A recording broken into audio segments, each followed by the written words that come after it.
بسم اللہ الرحمن الرحیم۔ رسول اللہ صلی اللہ علیہ وسلم کی پرورش۔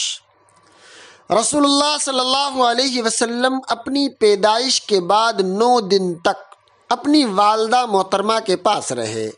پھر آپ صلی اللہ علیہ وسلم کی پرورش قبیلہ بنی سعد کی ایک خاتون حلیمہ سعدیہ کے یہاں ہوئی۔ عرب کے شرفاء کا معمول تھا کہ وہ اپنے بچوں کو دیہات کی دائیوں کے حوالے کر دیا کرتے تھے تاکہ وہاں کی صاف ستھری اور تازہ ہوا میں ان کی صحت بھی اچھی رہے اور ان کے اخلاق بھی درست رہیں۔ چنانچہ خواجہ ابو طالب نے اپنے پوتے محمد صلی اللہ علیہ وسلم کو حلیمہ سعدیہ کے سپرد کر دیا۔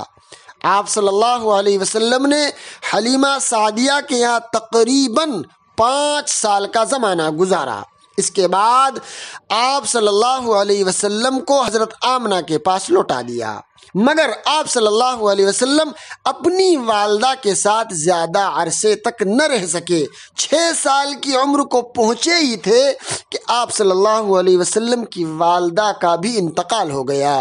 چونکہ آپ صلی اللہ علیہ وسلم کے والد حضرت عبداللہ 35 سال کی عمر میں آپ صلی اللہ علیہ وسلم کی ولادت سے بہت پہلے ہی انتقال کر چکے تھے، اس لیے والدہ کے انتقال کے بعد دادا عبد المطلب نے آپ صلی اللہ علیہ وسلم کی پرورش کی۔